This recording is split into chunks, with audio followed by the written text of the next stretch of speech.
Welcome, everyone. Thank you for being here today for the Philomath City Council's July 11th meeting. Today, we're actually first going into work session where we are going to have a conversation about the downtown revitalization plan. But first, we are going to get started with a roll call. Jessica Andrade. Present. Catherine Buska. Here. Ozzy. Here. Matt Lehman. Here. David Lowe. Here. Teresa Nielsen. Here. Cass Jones. Here. Wonderful. So today we're going to talk about the downtown revitalization plan. And Chris, did you want to kick us off? Sure. So this is a continuation from last month. I had a good discussion working through this document that Stantec put together with some community input and their expertise.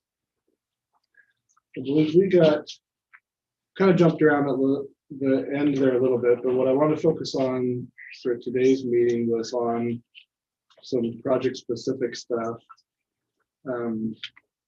I'm kind of down to, I think one of the conversations we had was about how they did a prioritization and identified several either vacant or underutilized sites, and they did a whole ranking system and all that, which is useful, but I don't want to spend a lot of time there because when we start looking at Chapter 5, a lot of those projects kind of get wrapped into there. Chris, Catherine, you don't have either. Well, it No. says downtown revitalization plan. I assumed it was something else. So I did not bring mine from last month, but if we have one we can use, That's that might be nice. Yeah, I can share my screen online too, and that may be useful. I don't know that I've got a lot of other blank copies of these. And Councilor Andrade, you had a comment?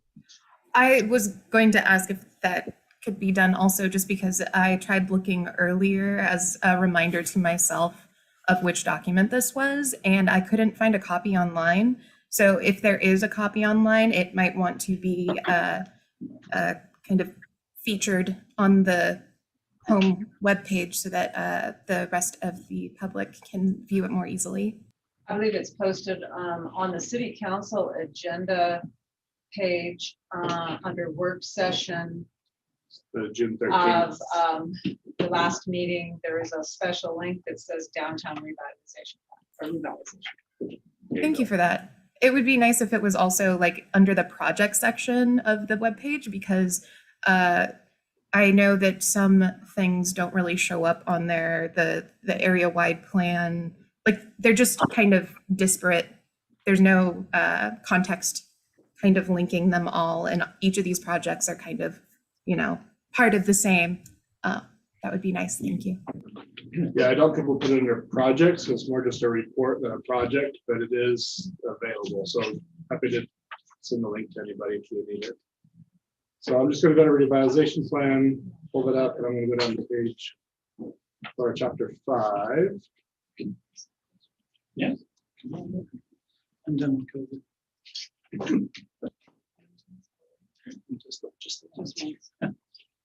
Could you repeat which page, please? Chapter 5, which is, I'm finding the page now, page 68. And I'm just curious, just for clarification's sake, are we using area-wide planning and the downtown revitalization plan interchangeably then? So the area-wide plan, or the area-wide plan was the study that was done. The Correct. document released as the downtown Philomath revitalization plan.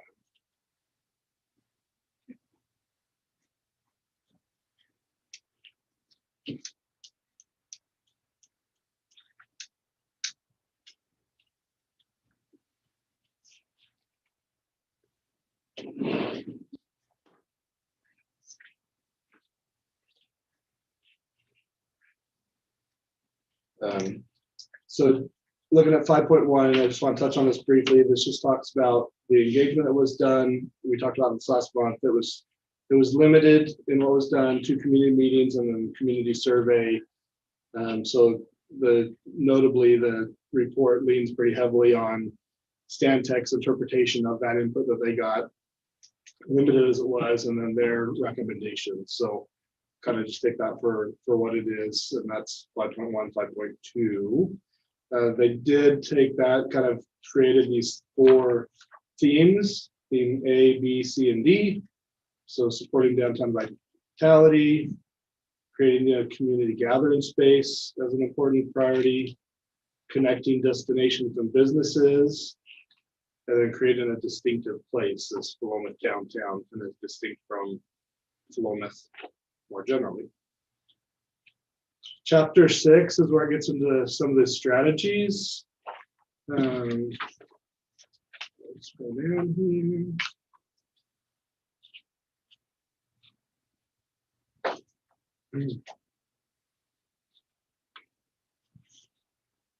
So just summarizing, community's vision is to transform downtown Philomath into a captivating, welcoming, and distinctive destination with an array of amenities, businesses, and community gathering spaces. The vision embodies community's sentiments to build upon its existing assets, enhance the public realm. And then a little later it says talk about quality and multi-purpose gathering spaces to support public events, passive recreation, and visitor amenities. So again, taking it from what they heard and kind of creating this visioning statement for the downtown area.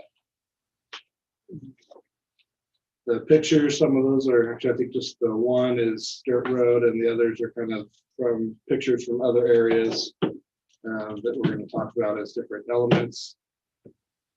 6.2 talks about revitalization targets. So this is existing buildings, just trying to make the best use out of them. Adaptive reuse, looking at layouts, looking at utilities, communication services, so making sure we've got high-speed internet and connectivity there.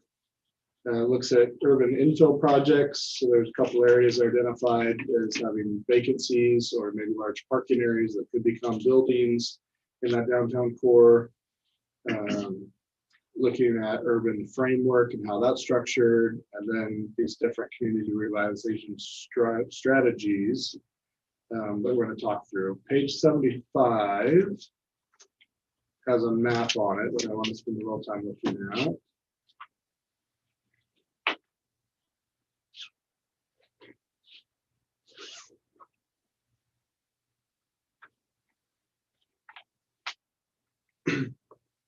So this is a diagram showing downtown Philomath focus area in terms of capital investments, potential infill, redevelopment sites. The yellow buildings are not existing. Those would be infill, potential infill sites or infill buildings that could go there. They're not existing. The red that you see is use of kind of festival areas or gathering areas. So the event space, 14th and Main, and then the festival street on 13th Street identified. And then some of the green areas you're seeing, like at the museum, they've got this labeled as Museum Commons. This is the front lawn area in front of the historical museum. And then the green area back behind City Hall and the police department and the library. They've got this labeled Marys River Park expansion or a City Hall park area. So those are kind of the key areas I want to talk a little bit about tonight with you on these revitalization strategies.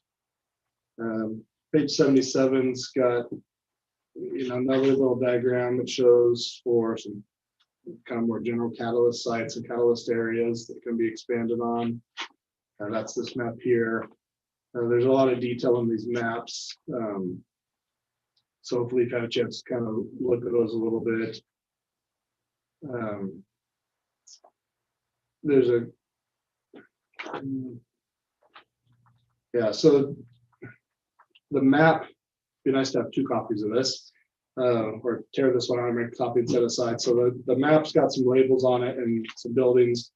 As you turn the page and you get to page 78 and 79, all of these areas on the map are kind of labeled, and then there's a description of all of them. So as you're going through the table, just need to kind of reference back to the map diagram on page 77. Again, I'm going to presume everybody's had a chance to kind of go through this a little bit, and I want to make sure that we talk about things that you've got most important on the diagram there, or on the list of projects. Are there specific projects that jump out to anybody on the council as being maybe a higher priority or a shorter time frame type project that the city council should consider? I'll just mention that a couple of things that jump out that seem like low-hanging fruit is the use of 13th Street as Festival Street. I'm not sure exactly how what we would do to make that a reality over what is right now. So maybe we could chat a little bit about what does that actually mean. And then the other thing is converting the area behind the library and the city hall into more of a public use area. And I'm not exactly sure how that would become an area for festivities, but I imagine there's lots of opportunity for that. So those two seem like they're relatively easy. I really like the idea of the museum, the front lot of the museum, but I question how fast that could come to reality, but I could be wrong on that. The city-owned property at 14th Street, I think, when we were first discussing this as being an event space, these other areas have not been identified as being potential opportunities. So for me personally, if that was a mixed use area, that could also double as an event space, especially if there are opportunities to use the existing parking that's there in addition to that. I think that would be a really nice, large parking area that could then be used for other alternative uses as we saw fit. So that's kind of my priority, is just to first tackle the low-hanging fruit, lower cost things. The city-owned property, I think if there was an interim use before, this is kind of a longer term thing, but there are opportunities to use it in the interim, such as small temporary commercial areas, maybe small little huts or food trucks, or a mobile shopping center. Like I saw other cities that had little sheds that they were just renting out really cheap to different vendors who were just interested in having a low cost area to do business. So I think of that as something that we could tackle in the longer term with something bigger, but that's my own personal opinions. So I thought maybe let's go right to North 13th Street. So that was kind of top of the list there. So if you want to turn to page 106, 107, there's a full write-up there on using 13th Street as a festival street.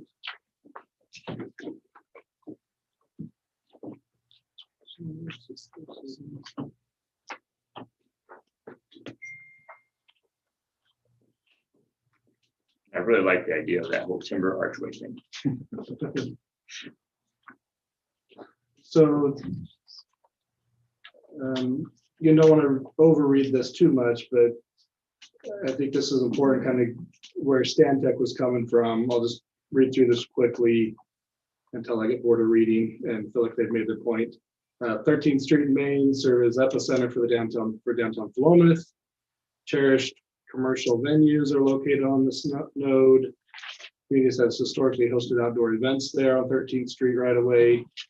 I'd say recent history more than like long-term history. So it's I know that there were events held traditionally 13th between Applegate and Main, but that center of 13th Street used to have Main Street there and wasn't divided between the two, right? So that area has changed since the couplet went in. There's remarkable opportunity to transform 13th Street roadway segment between Main Street and College Street into a convertible festival street. In this arrangement, the street could be closed periodically to motor vehicles and function as an outdoor event space. Project would introduce public gathering space to downtown where none exists today. Area businesses would benefit from additional foot traffic as visitors seek for out dining options, want to explore area before and after events. With increased civic activity, the feature could attract new tenants to underutilized storefronts, spark interest for urban infill projects. The city should facilitate a master planning visioning process, define the final design, and seek out funding grants to implement the project. So there's kind of your roadmap is do some master plan and vision for the process. Again, they're saying, here's some ideas, but this is not the master plan. You'd want to specifically look at North 13th Street and what it could be. Talk about scoping it, the final design, and then start looking at cost and how you would pay for some of that design. Now, some of these aspects that are mentioned here, specifically I'm looking at the kiosk that was in the original streetscape project and was pulled out because there was private businesses who wanted to contribute. They wanted to look a little more artsy than what they thought ODOT would pick out of their catalog of approved kiosks. And so the streetscape design just has that being covered with pavers, so that area will be pavers for more kind of a pedestrian feel to it, but it'll just be a blank slate. And so we do need to look at what the design of a kiosk there would look like, work with the business owner that would offer to provide supplies. And actually, I think he outright just said, I'll just build it. But we need to get that designed and engineered properly and permitted and then constructed. That can go through the council, that can go through the public art committee if we want to see it as an art piece. But there's some options there and what that would look like time frame wise.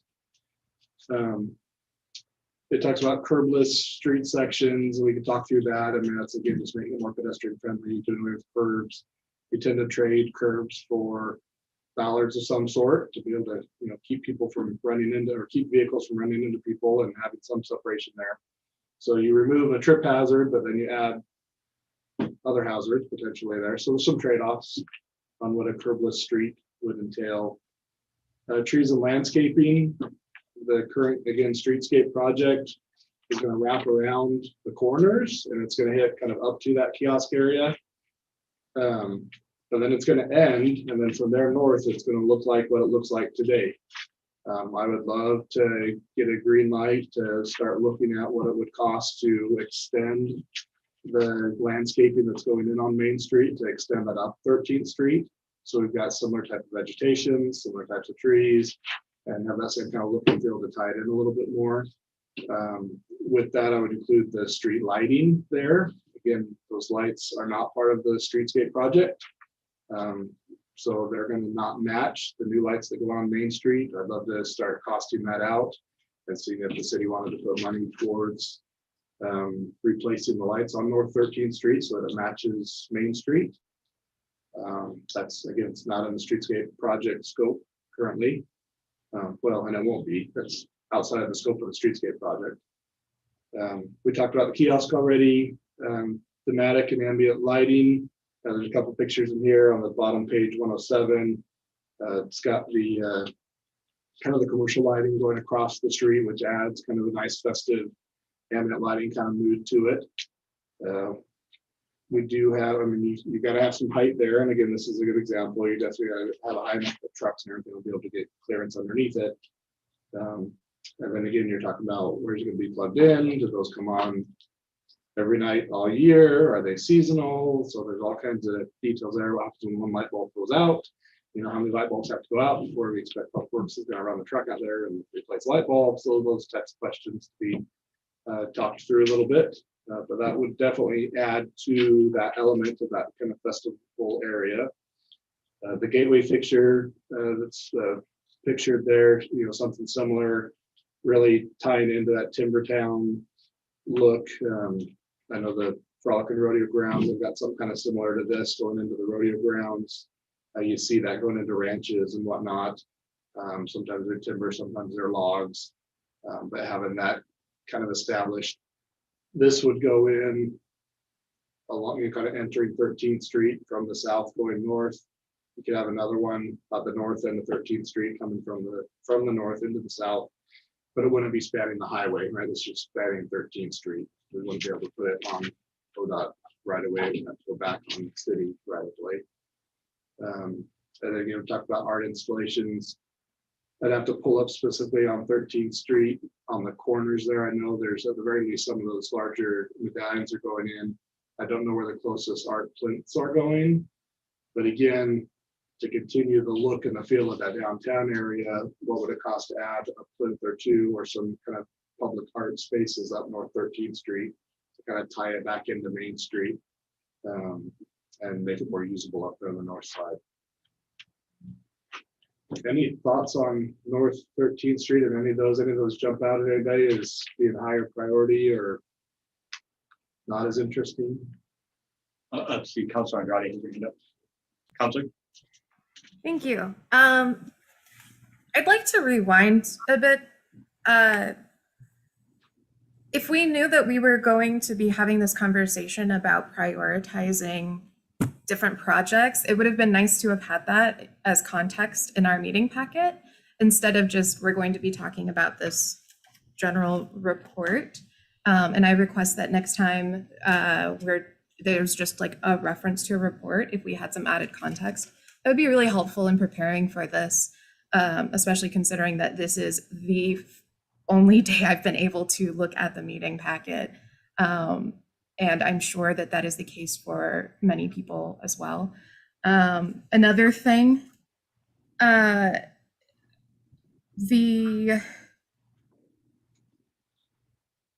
just as a reminder overall that a lot of these ideas, yes, they're taken from these meetings and these whatchamacallit, not surveys. Thank you, that's the word. But as a reminder, it's still a very small subset of the community. So to say that these suggestions, recommendations by Stantec is representative of what this community wants is an overstatement, in my opinion. And I think that's something that we need to remember moving forward, and that these are simply ideas and things that still need to be discussed with the community at large. I guess, so how are we doing this? Are we talking about projects one by one and just talking about like what our priorities are? Are we going to be kind of taking a vote of like, hey, what's everyone's first priority? What's everyone's second priority? Are we just going to have discussions?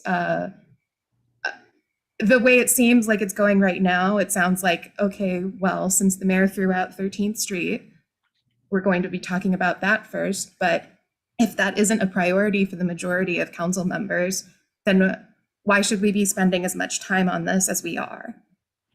So those are my questions. That's a good point. And so I think it's really important to get people's feedback on, I just listed my ideas and I didn't really see any input from anybody else. So welcome thoughts on priorities and what your thoughts are on the overall idea of these 4 different locations.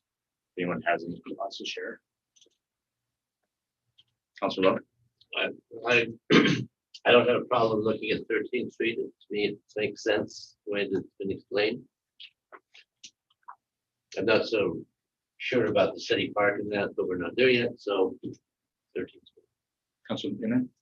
Yeah, not particular about 13th Street, but just in general, we keep talking about wanting to make downtown more inviting and make it more active and then creating economic opportunity so that all the pass-through traffic we have has some place to go and something to do. And we just keep kicking the can down the road of where are those people going to park? And we just refuse to talk about it. And it's a little frustrating. So you like the idea of focusing on parking? I think we could build the world's greatest downtown, and if no one can stop their car to get out and go there, it won't matter one whit. Thank you. Councilor Bisco? So I'm going to support that conversation. I know parking was discussed way back with the downtown. When we had Echo Northwest here, that group actually had brought up requests for if we've done parking evaluations, do we know how we're aligning what our projected parking needs are with the new rules that are coming from DLCD? And that's a piece that is not siloed from this conversation, yet we haven't really addressed it. So that seems like it should go hand in hand with any discussions of what we'd like to see occur here. But I also want to share, just generally speaking, I too, to Councilor Andrade's point, I think that we are working in a void of a lot of community involvement here to really make a decision of what should be our priority. I don't think it's an issue to talk about some of these projects, but again, we haven't asked 13th Street in particular, since we're talking about that.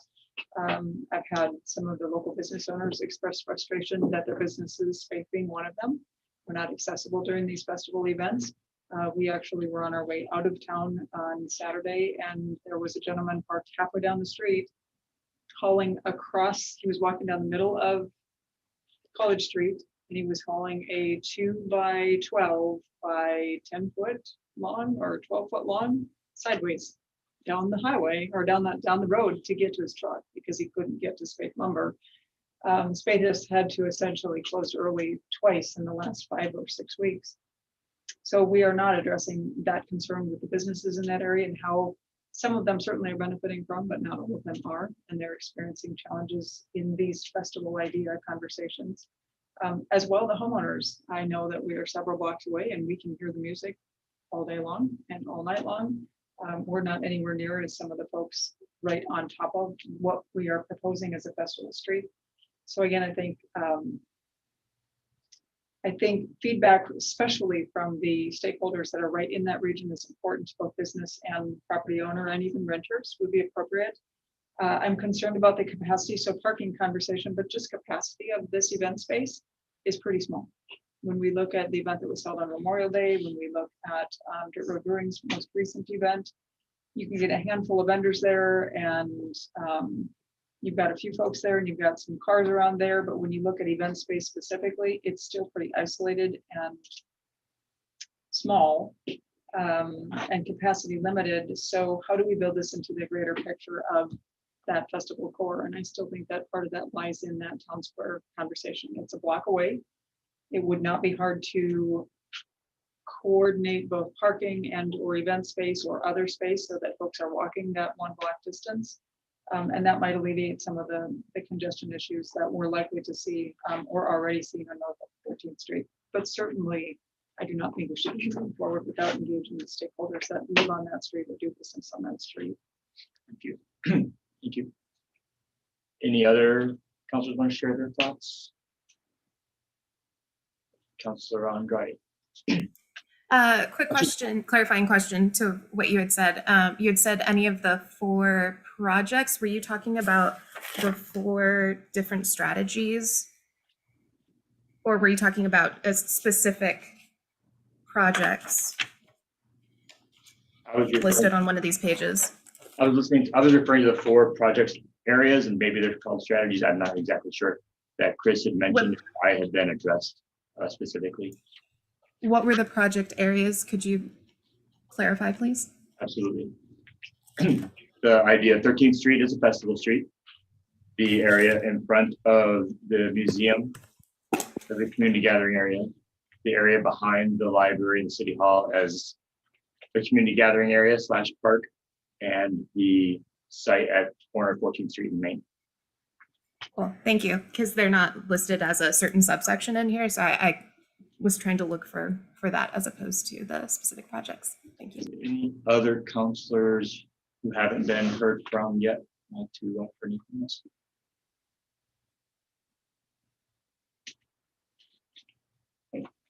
Okay. Can I then address a different question? Yes, you can. So no matter what, the 14th Street city-owned property is somewhere in this conversation. I'm curious if we have an assessment of what it's going to cost to get that to a usable piece of property. And should we be looking at that as we look at this conversation as well? No matter what we do with it, it's going to need its cleanup resolved. And that's going to likely take some funds. So do we have a sense of what that looks like so that we can incorporate that into this conversation? Yeah, and so Chris, with that, there's numerous phases that project site would require before could become anything whatsoever. Do we have an understanding of costs for that level of assessment? No, I've started looking at the grant for DEQ now that we've completed this.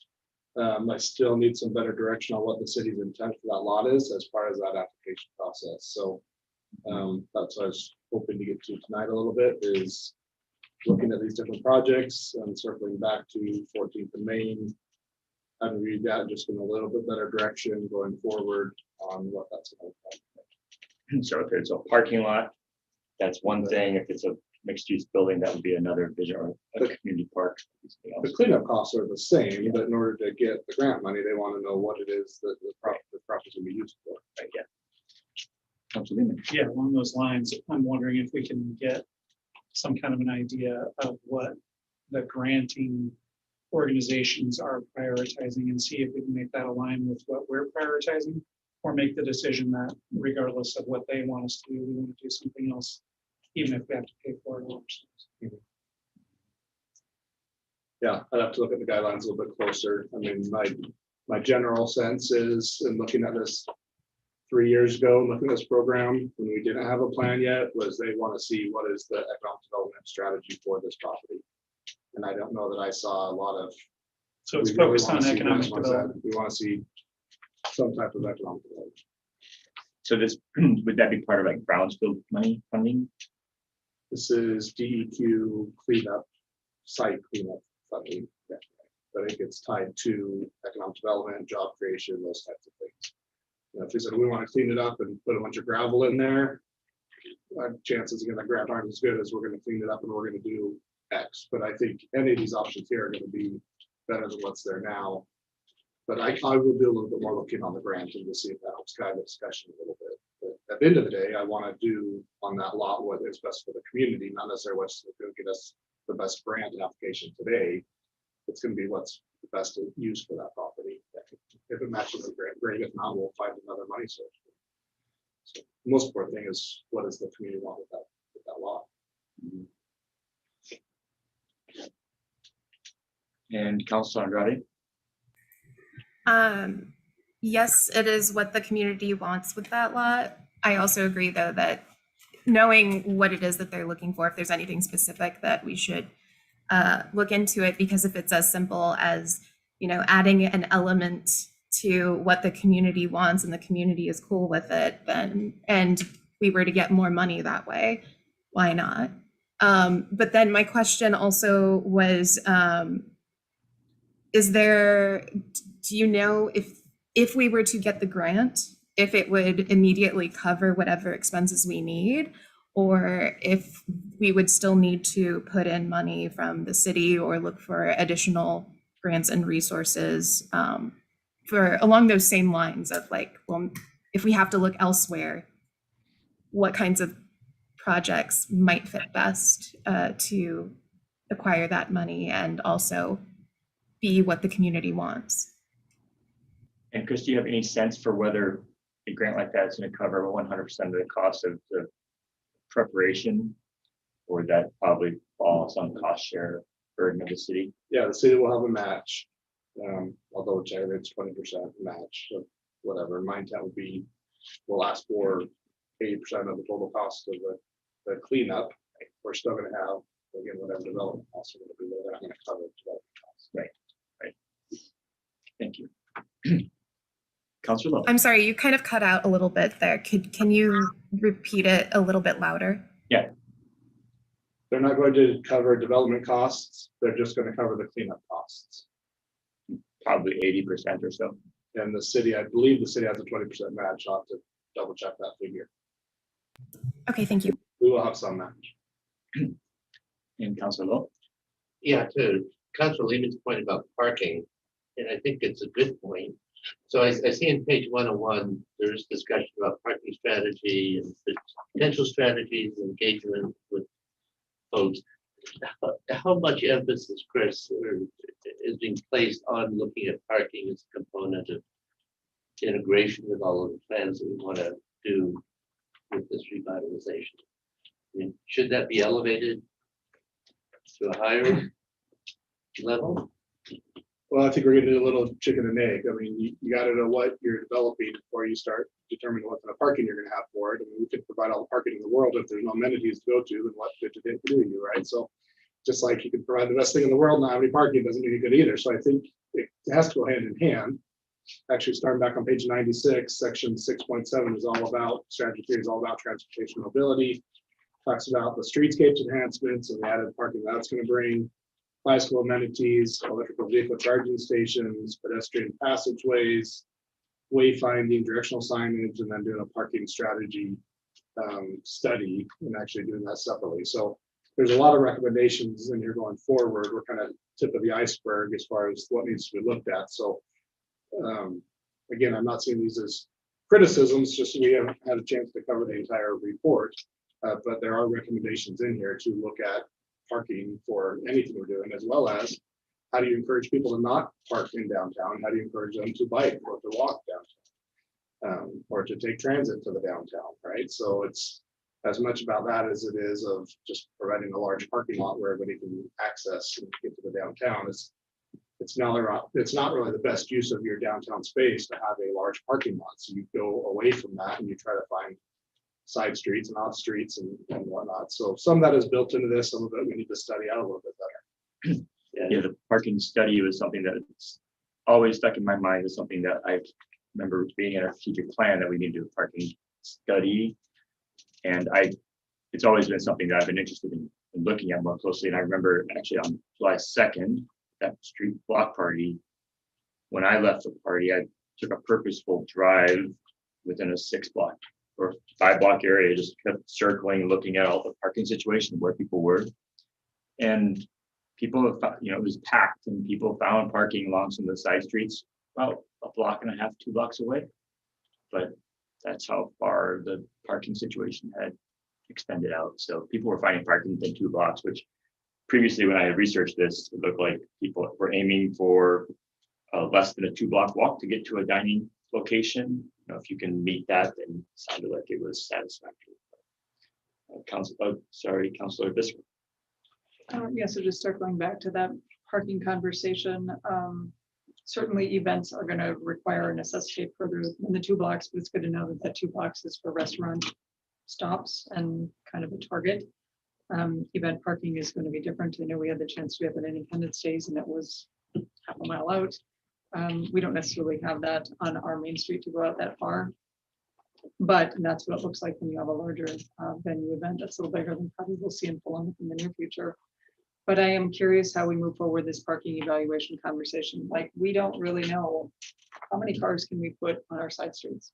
How many cars can we put with the new downtown streetscapes planning with what's going to happen between Applegate and Main Street? And it seems a logical space to start before we start allocating more unique resources to something as menial as parking.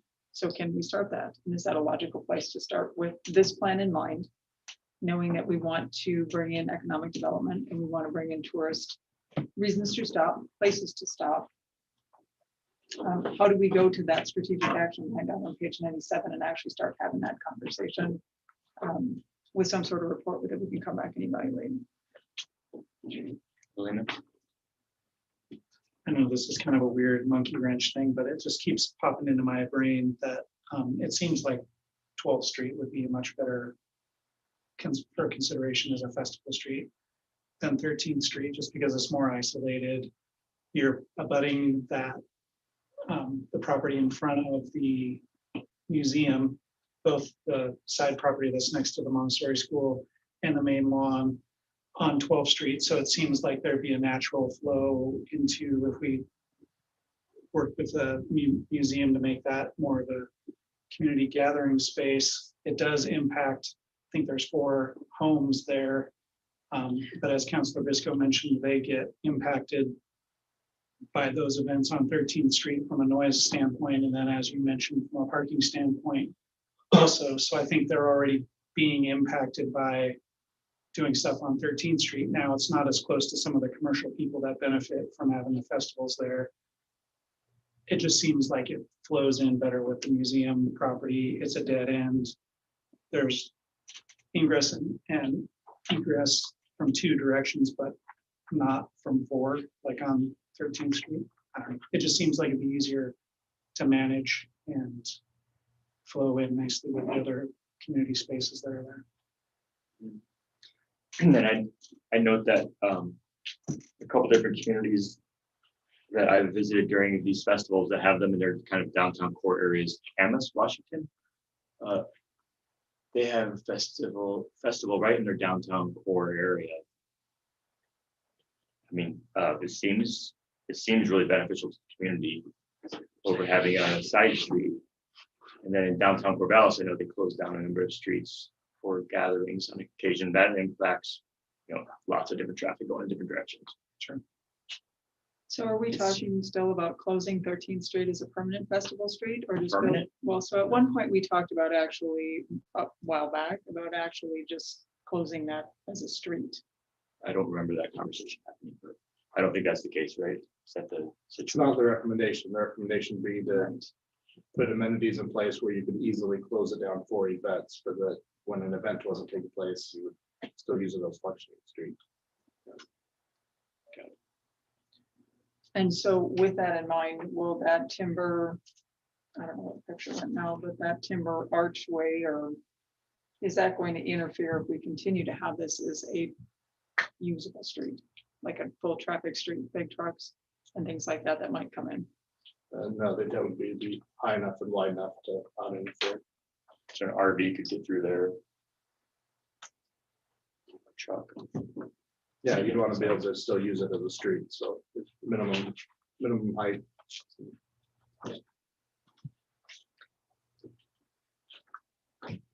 So it doesn't seem that there's a consensus on any of this conversation from what I'm hearing.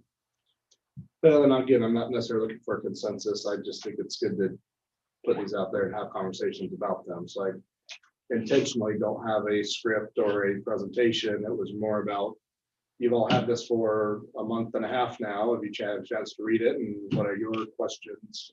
What projects stand out to you? What are your priorities? Does anything in here jump out of the page at you that you want to look at adding to the strategic plan at some point? That was the conversation I was hoping to have. So maybe less formal than what was anticipated, but I really want to just answer the questions that you have as members of council. So.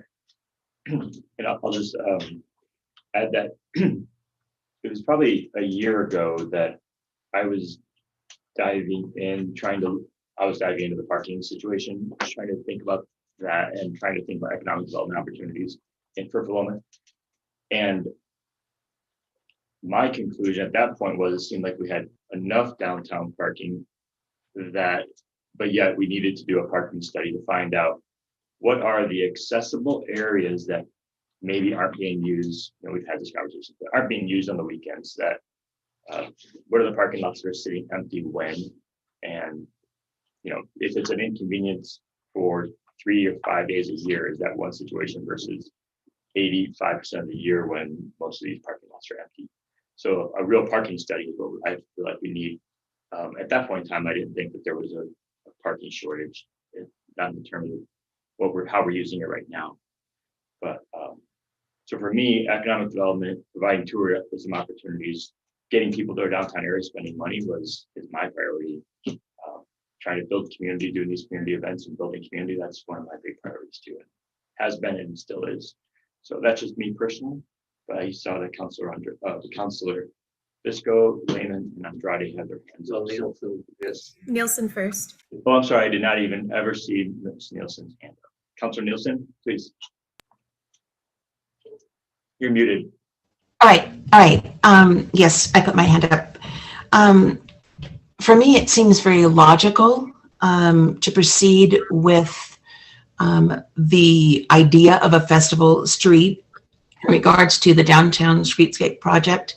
I have been actively involved in the community and polling my friends and neighbors and walking the community and discussing with businesses how they feel about the events that have been held on 13, how they feel about having that type of a festival location.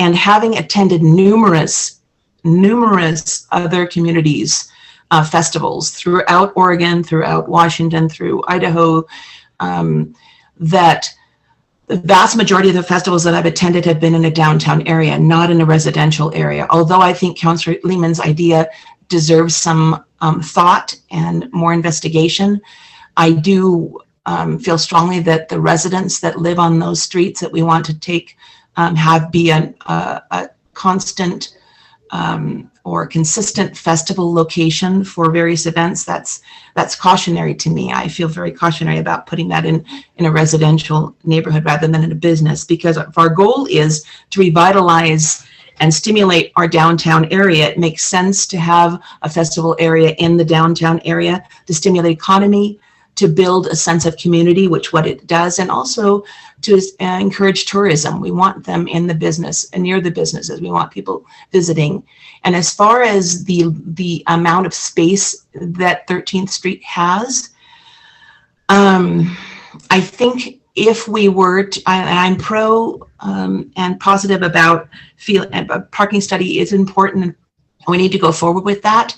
But I think if we just keep, I just feel stagnated sometimes. I think we fail to make decisions on and times when we could really go forward and be productive as a council.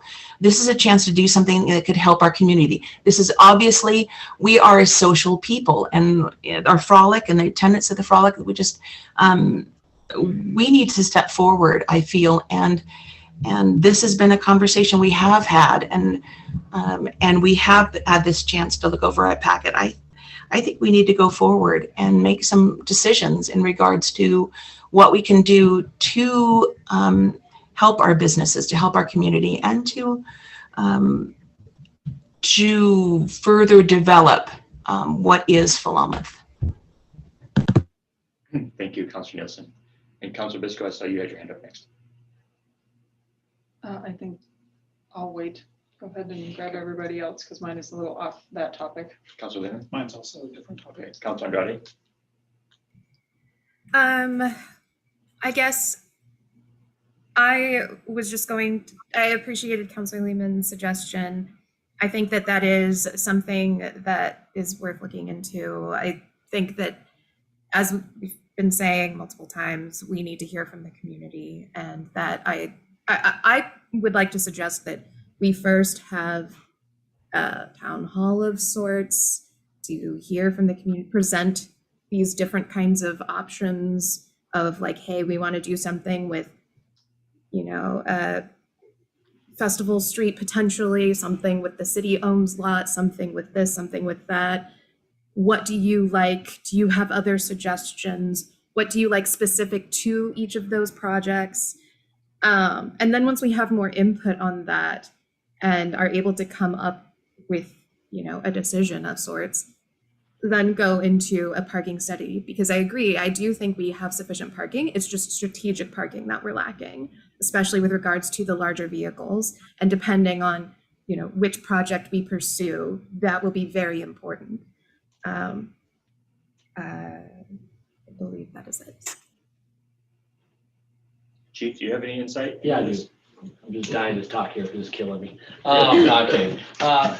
Chris asked me about this quite a while ago. We actually had a meeting, the guys just talked about from a policing standpoint and a parking and a traffic management standpoint. We were all under the consensus that having it on Main Street was not good. Having it on Applegate would be better. Like when we looked at your, and sounds crazy, but we all sat, we were looking at a map, we all came up with the best spot next to the library. The street between the library and the Arc. You can shut it off. You can have an event all along inside that street. It's a city-owned property already. The only expansion you would need to do, and Chris brought this up to me a long time ago, would be behind the library and back behind the police department, which is right now a field where people park once a year for the frolic, and the rest of the year nobody uses it. The city owns it already.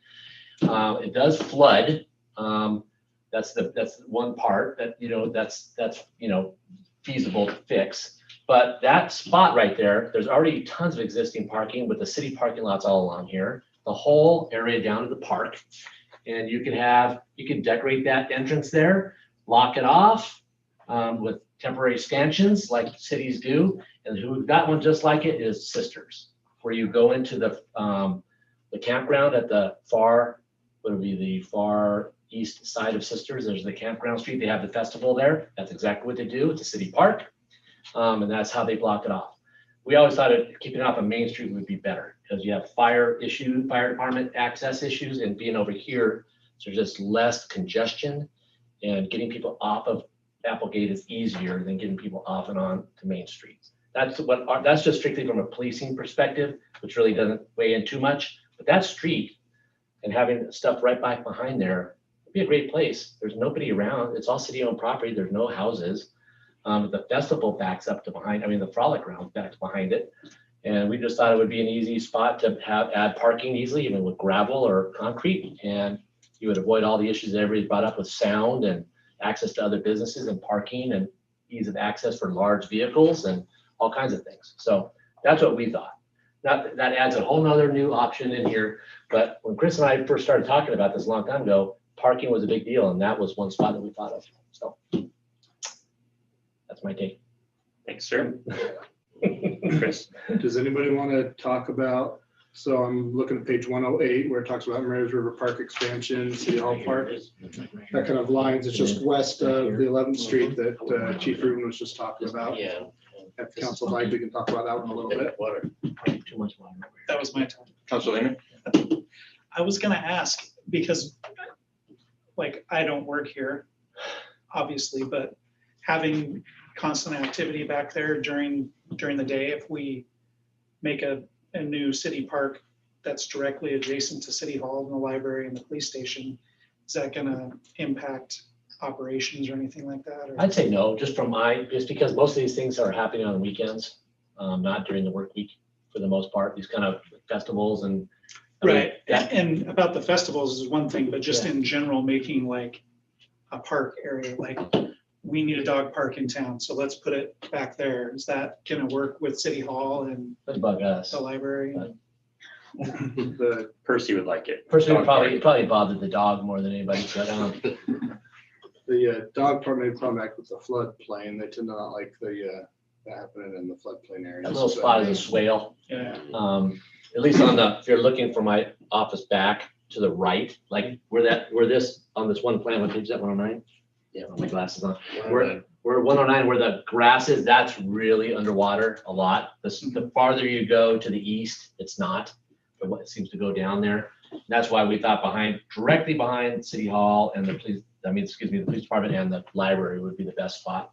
Plus, there's across the street, right behind this building, where the frolic corner is, Right. There's that field there, and we use it. What do we use it for? During the fall, parking. And it's flat and it's hard, and it's just we just thought it would be, check all the boxes that Chris was asking us about early on this thing.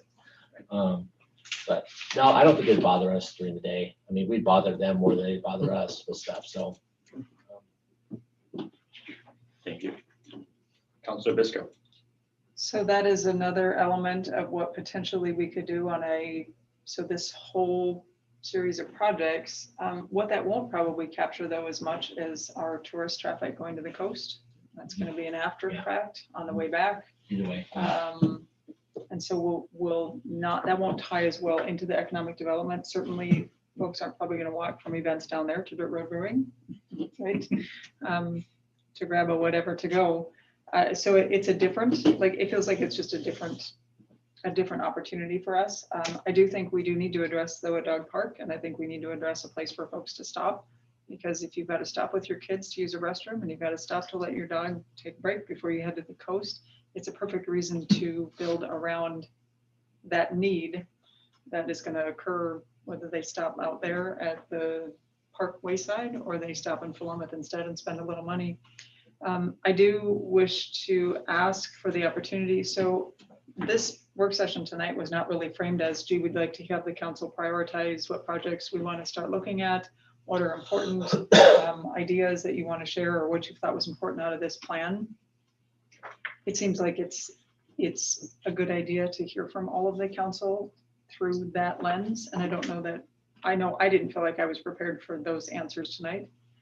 So I don't know if conversations happened otherwise, but certainly from this document, and even having looked at this document, is there a way we can come back and have those conversations so that we can move together kind of as a unified here's what we're all thinking, here's what we're prioritizing, or here's what the majority of us are prioritizing. But two, I want to emphasize again that I think it's really important, no matter which direction we go, no matter if we look at these projects holistically and as a whole body of work for Philomath, that we know what we need for parking, not just in general, but with an RV park coming in and understanding that that is a completely different pattern of traffic. It has completely different needs that are ones that we can't really meet in Philomath right now. It seems like we should have kind of that information before we make any major commitments. Even to some of the levels on the 13th Street, certainly we can look at extending downtown streetscapes, but I don't know that we should be looking at large investments or projects without really knowing what the need is going to be and what we can provide. And I don't think we have that. We're not at that point. At the risk of, can we delay or can we move forward now? I don't know. But it's not a new conversation. And Chris, I have a question about, to do a traffic study that includes developments that haven't actually even occurred yet. How does that work? I mean, I know we have modeling when people can model things, but it's all based on assumptions. Is that a realistic thing? Or should we just? It's a black art. Yeah, it's Traffic engineering is, Yeah. you tell them what assumptions you want them to make and they'll spit some stuff out. You can produce all kinds of junk. I mean, junk in equals junk Yeah. out. So that's my concern would be like if we were trying to guesstimate what. I'm not looking for a full transportation study. I'm saying if we're looking at this, Well, I hear you, we don't yeah. even know how many spaces we currently have. I hear you. So starting with an inventory, Would moving probably be a to, good place to start, Yes. and how much of that inventory can meet our bigger truck trailer traffic. Yeah. And which areas do we want to designate for those parking? We really don't have anything to work with at all at this point. Absolutely. No, a parking study, I think would accomplish that. We look at it from an aerial view, kind of identify how many parking spots we have, what hours of what days at this point in time. Which would be a basis to that, but Councilor Cosby. A couple of questions. I wonder if the city manager could price a parking study for us. And I also, I believe this report indicates a need for a number of public spaces for celebrations, festivals, gatherings. And obviously those spaces would be of different sizes, shapes and sizes. We're not going to hold the Frolic Rodeo on 13th Street, for example. So, it's just, I understand that there are some limitations to using the green space in front of the museum. Can you articulate what those are? not very well yet, because I've been told there's limitations, but then I've also been told they're kind of gray. So the guidance that was given to the Benton County Historical Museum was that any changes there had to be kind of in line with the era of the building, but it wasn't so prescriptive that it was like, it has to be a rolling green field, period, right? So I think there's some flexibility there, but I don't know how flexible it is yet. The museum director was going to follow back up with the historic, I think it's the Oregon historic buildings, and see, how flexible that was, what that would look like. You have to actually go through them for permitting. The building is the historic registry. It's the building, it's not the grounds. But in order to preserve the integrity of that building, you obviously want the grounds to be in, you don't want to put a 30-foot skyscraper in the front yard, right? So, but if you're talking about a plaza where people are going to gather, as people have gathered in front of that building for the last century, then, I would assume that we're not going to be that out of line, but I don't know that. So that's part of the conversation to have. The first conversation is the city interested in helping facilitate a commons area in front of the museum? Is that a preferred location? And if it's not, then we want to go down that route. So that's kind of the level of interest I'm trying to gauge is, and we haven't talked with the museum side. We were kind of shifting over to here, but it would be good to have a little bit more input on how much we want to pursue the space in front of the museum. The mayor talked about it. I personally think there's some possibilities there. I think that there's some good potential there, but there's a lot of issues there as well. The as I listened to some of the comments about parking and disrupting the residential neighbors, that is kind of an isolated spot and does have some parking, not as much as the city hall in this area, but As we look at parking, just so I can dovetail on that real quick, I see Councilor Andrade has her hand up too, but I think one of the questions to keep in mind is, how much of our economy do we want to build on the backs of an RV or a long haul driver driving through town to stop and buy a bag of chips or a t-shirt, versus how much of our economy do we want to build on a strong economic center that's got businesses that are thriving, that people are frequently on a daily basis or weekly basis. And that, we want tourists to come to Philomath, but the reality is the tourist that's coming to Philomath to stop and buy a bag of chips and use the bathroom and get a drink, I hope we're not wanting to build our economy on that. I don't think that we can build our economy on that. So I don't know how important in the grand scheme of things, a parking spot for a long truck to be able to pull over the side of the road to go to the convenience store is, or even a long haul driver to be able to pull over to go to a festival is. I think we need to look at, and this is probably part of the parking study more than appropriate for this discussion tonight, but when we're talking about these event spaces, it's really about residents and people from outside of the area that are going to come here for the intent of going to that festival, right? They're going to go to that event.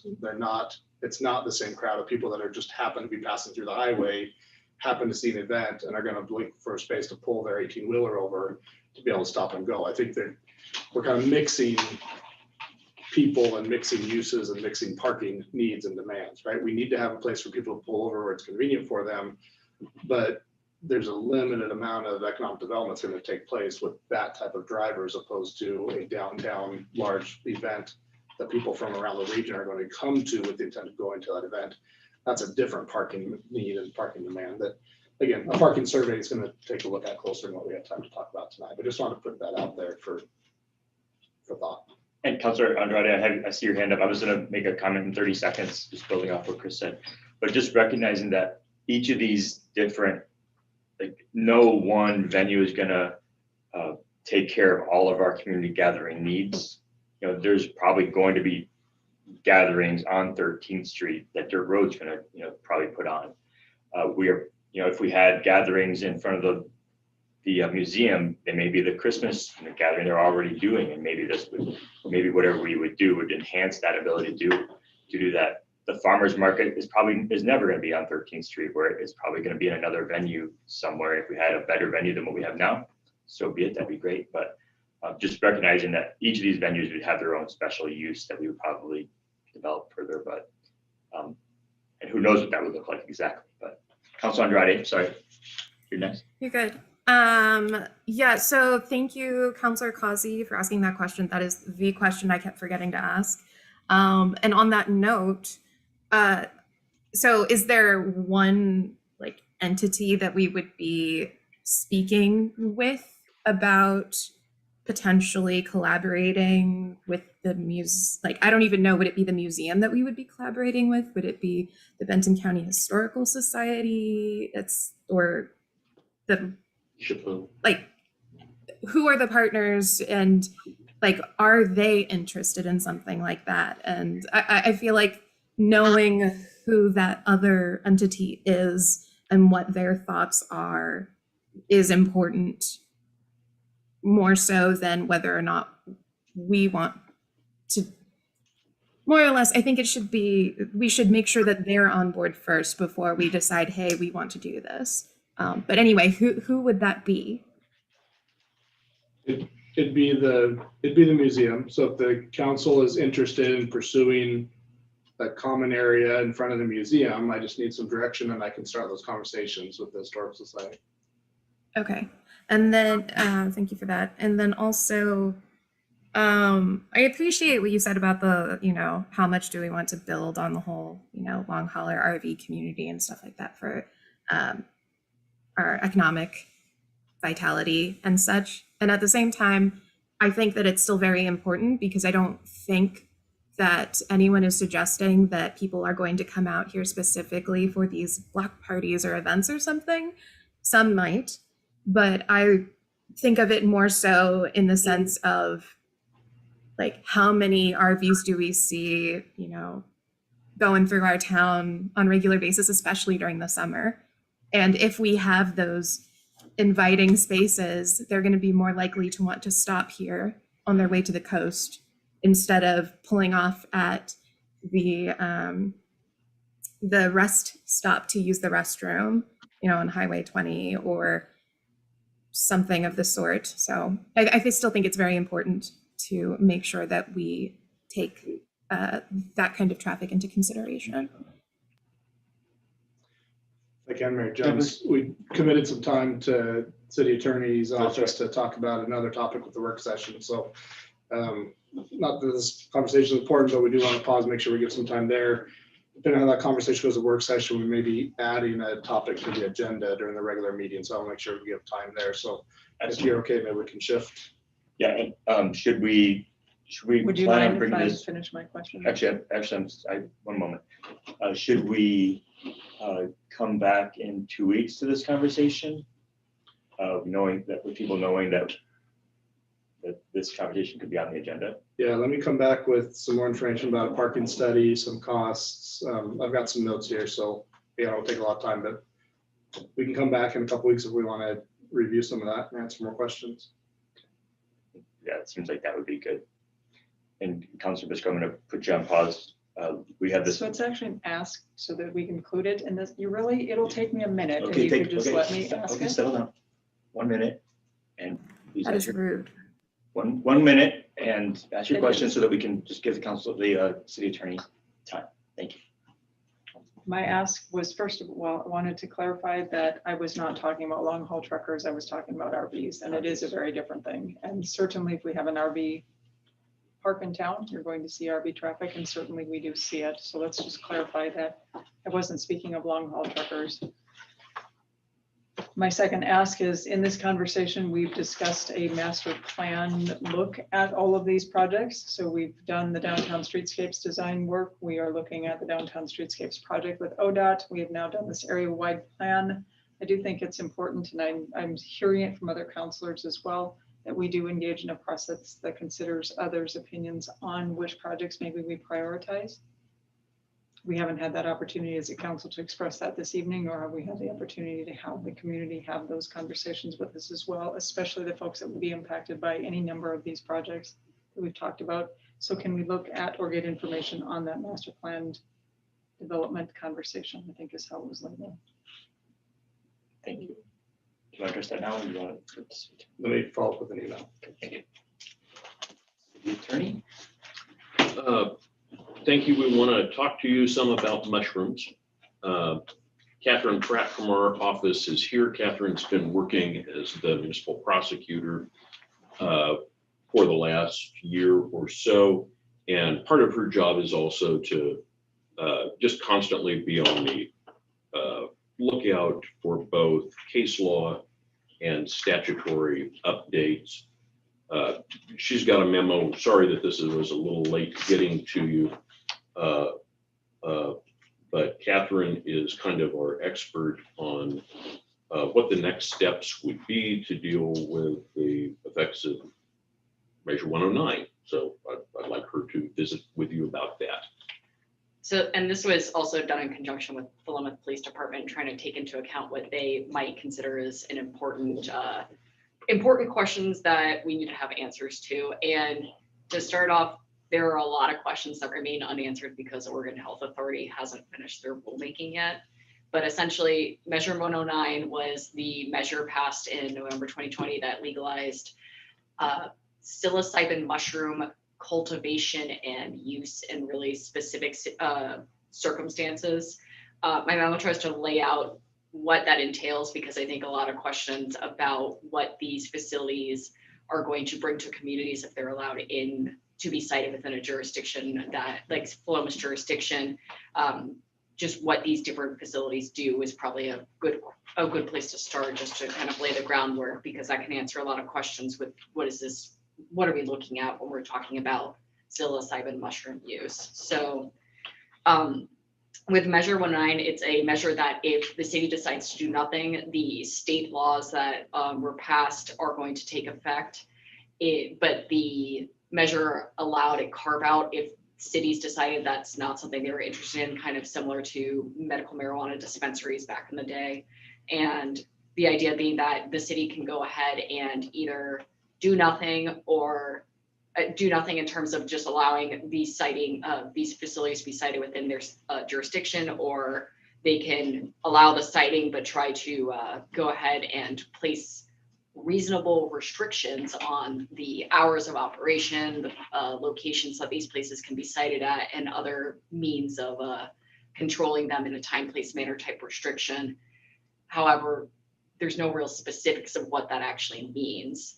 So the measure also allows for cities, if they're not really sure that this is what they want to do right now, to have their governing body refer the question to the voters if citing of psilocybin facilities should even be allowed within the city limits. And there's two options for that. There is either a complete and total ban, which is going to be, as soon as you put into effect, the unwinding process is going to be more arduous, or you can do just a 2-year moratorium to just pause everything for 2 years, wait for the Oregon Health Authority to be iron out any kinks in their process about licensing, look at what other cities are doing in terms of passing land use ordinances to try to control siting and the like, because after 2 years, the body can refer the question to the voters again for either a citing or a total ban. So if there's particular questions, I mean, there are lots of things that are unanswered. So for instance, what the Oregon Health Authority is going to consider actual dosage, not answered. What provisions are going to be taken and measures so that people aren't going to leave these service centers and then go get a Dewey for driving while they're tripping on mushrooms, I suppose is the term. But there's no answers to that. There's no answers about if there's going to be a tax kickback for jurisdictions that allow these to be cited within their jurisdiction, because all we know right now is the state can impose a tax only on the sale of the psilocybin product, but not on the cost of providing psilocybin related services. So there's 15% sales tax by the state, but in terms of what that might translate, that has a kickback, for like, no idea. Local governments may not tax directly. Right, and that's specifically laid out is local governments can't tax either the sale of the psilocybin product or the psilocybin service that someone's paying for. And so you're looking for us to potentially choose one of these options to put on the ballot. And then my related question is the ranked choice version of something we can put on the ballot with all 4 options. The way that I've seen, there's been a lot of chatter about with cities that are part of the League of Cities and the like. That hasn't been something that people have put out. It's either usually referring a total ban or a 2-year moratorium. But We could- in Benton County, we do have ranked choice voting. We would want to talk to the county elections office, but I think that is a possibility that we could put a multiple choice question on the ballot. I saw Councilor Lowe had your hand. Yeah, so fundamentally, are we talking about a recreational use of psilocybin? Are we talking about medical use under provider's direction? So Oregon Health Authority is going to license 4 different types of entities, one of them being the manufacturer, one of them being the actual facility center that's doing all of these services, and then another is a facilitator who's running the servicing and the administration. So someone cannot walk into a service center and get psilocybin product that day. There's a process with it, and if someone goes through that process, they can never, as of right now, walk out with product. It's going to be used on site, and as of right now, it's not a recreational thing, but Not recreation. right, what Oregon Health Authority has done, again, with how that they're going to control that, they haven't been released their finalized rules. So to me, I mean, what the rules are and what the intent is everything to me. So The measure I was think it sold as this is a useful psychiatric treatment. Which some of the science now is showing Yeah. to be the case, so I would not want to preclude that ability for that purpose. Yeah, is Oregon the first state to do this? Yes. Yes. Okay, so we're really on uncharted ground. I also Foreign country. am a proponent for at least keeping the option open on this because it is useful for PTSD treatment, also addiction treatments, things like that, all things that seem to be plaguing our society. So I wouldn't want to just out of hand say, no, that's not for us, but until they define everything, you can't put a stamp on it either, so. And that's part of the problem is that the rulemaking process, the deadline is later than the deadline for cities that would need to put it on the ballot. So cities are kind of going in blind, and that's why the carve out for a moratorium is kind of important, and actually what our office recommends, just because it gives us the most flexibility to go forward with a permanent ban or go forward with trying to strategize with ordinances that we can pass that might, if, okay, we want it, but only in these strict circumstances, and then creating more ordinances that can control that so that it's not a reactionary type ordinance passage. When the council first considered medical marijuana dispensaries, that was more the stance that they took back then was, let's look at time, place, manner, let's look at where it would be acceptable, away from the, look at the state guidelines, away from the schools, these kinds of things. And so, we were able to successfully get some time, place, manner restrictions in place that made a lot of sense at the time. But we have the rules in front of us on, coming from the state, we just don't have that now. So, my recommendation, and talking to Catherine, talking to Jim, Ken's been quiet over there because I know he's got his opinion. Not Catherine Bisco, Catherine Pratt. My recommendation is going to be that when we get it out of work session, the regular session, added to the agenda, I'd like to get some direction to bring an ordinance to the city council that we look at just a temporary ban, give us 2 years, give the state 2 years to come up with all the rules and stuff. We'll look at them. Doesn't mean we can't do just something sooner than 2 years, but at least for that 2 years, we're not going to get a facility that's going to land in Philomath as they're still coming up with the rules and what it's going to look like. So that'd be my recommendation. I just need that guidance from the council on bringing that forward. The timing of this is a little tricky, so I'll speak to that because again, what we're looking for is an ordinance that refers this to the voters. That time frame is fast approaching, so we may have to have an emergency clause there, or it's actually an emergency though. We may have to have a second meeting, either end of this month or a second meeting, back to back in August, depending on how the voting goes on the ordinance. If the voting is unanimous, it's still not effective for 30 days unless you have that emergency clause on there. So this is going to be a situation. But since this is an ordinance that would have to be referred to the voters, I think the idea that, well, is it really an emergency is a little less pressing if the issue is it's going to go to the voters.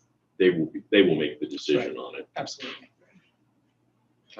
So I have a concern that knowing my community, that if we put an option, if we do the ranked choice, which I am all in favor of, if we put an option on there for an outright ban, that is the option that's going to be selected because, psilocybin is a bad word and our community views things It's hard to pronounce. in that lens, or spell for that matter.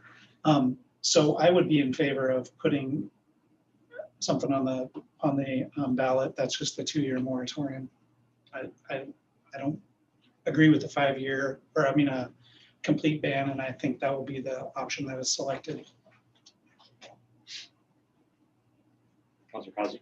I would like to hear Chief Rubens. Gee, what's the police gonna say about this? And I'll just say this is my professional opinion. I think the state does a horrible job regulating anything, and especially marijuana during the whole rollout. I thought it was horrible. I think it put a lot of people in a lot of jeopardy with the lack of oversight and rule making for DUI prosecutions. We've seen them skyrocket since that and Measure 110. I'm all in favor, like you said, of having these kind of places. I think there is excellent studies out there show these are beneficial, but to us and the Chiefs Association, which I'm on the board, this is a medical issue. And I don't understand why we're turning this into a retail storefront issue. We have clinics, we have walk-in immediate care locations that could be used to facilitate the use of these drugs as a medical procedure, not next to La Riquita in Philomath. And I just can't get my head wrapped around why we're doing this. This makes no sense to me at all. There's no regulatory issues about that. It has to be used on site. But how do people get there? How do they leave? What's the DUI standard? What if they want to leave? Are you going to stop them? Can you control them? If they want to leave, what happens? They run out and they're under the influence of psilocybin, then it's a police issue and they're running out and we're dealing with them. I just think there's very little control, very little planning on this whole issue. And I think that's just not that's from the Chiefs and the Sheriff's Association. I am 100% in your ballpark about PTSD use. I mean, for treatment, I think there's excellent studies out there that show there's definite benefits for a lot of things, but not in a retail storefront use like medical marijuana facilities. It just doesn't make any sense to me. This is a serious drug if used improperly and not controlled and there's no oversight to that. So my stance is I'm all for the 2-year moratorium where we can get some more study, we get more city input, League of Oregon Cities, these city attorneys can take a look at it, put some more controls in place. So we're ready to go when the doors open as opposed to catching up for 2 years like we have been with all the other rules that have taken place over the last couple of years. Measure 110 is a great example. I mean, it couldn't be a better example. You roll out a law, we're still reaping, the horrible benefits from that, quote unquote benefits. And it's just, we don't want to play catch up. And it's the case law piece takes years to catch up. Yeah. And the attorneys can tell you it's destructive to our communities. People get in accidents, we have DUIs on the rise, and that's we just wouldn't want to see that. So there's the obvious police response, which you guys were all, I'm sure, anticipating, but I mean, I'm all, like I said, I'm all for it, but there is, yeah. Okay, thank you. And then Councilor Nielsen, I see you have your hand up and then I'll go to Jim. All right.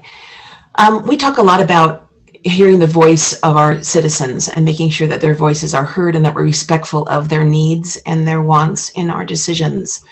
That being the case, although I understand Councilor Lehman's point, I think if this goes to the voters, they have a right to decide as a community whether an outright ban is in order or the 2-year moratorium. So that would be my vote, is to allow the citizens of Philomath to make a decision on their feelings on whether it's a permanent ban or whether they would like only the 2-year moratorium, notwithstanding the information and the limited information we have.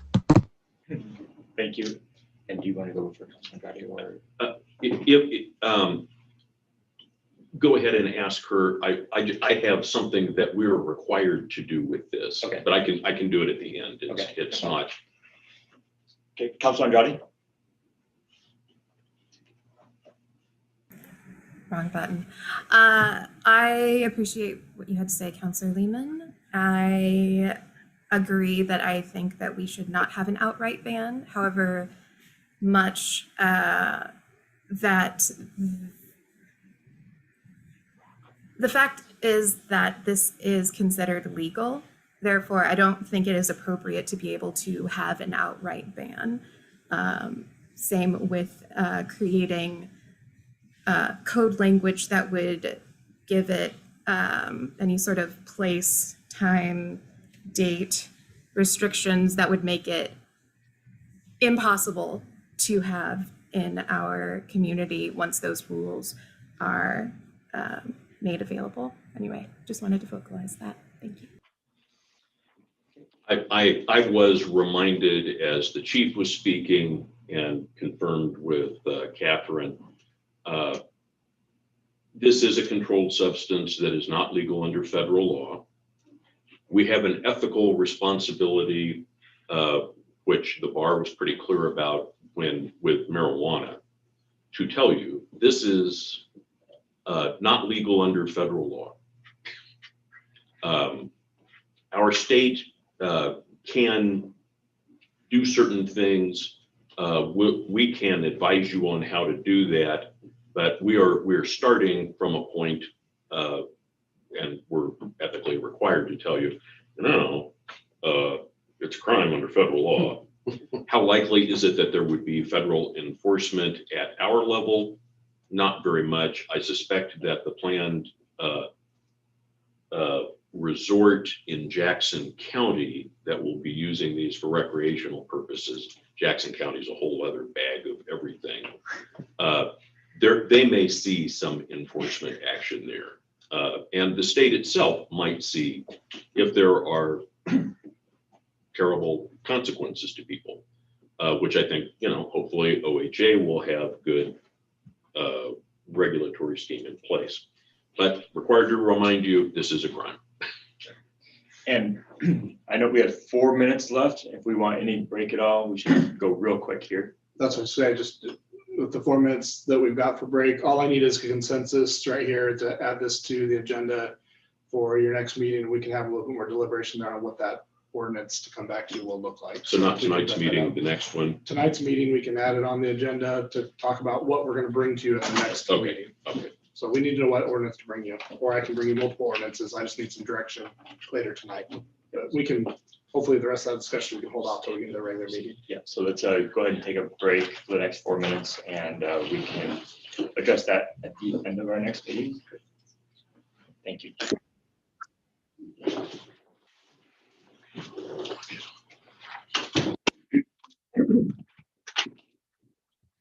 You shocked me with your response, man. I know, shocked. I told them never to.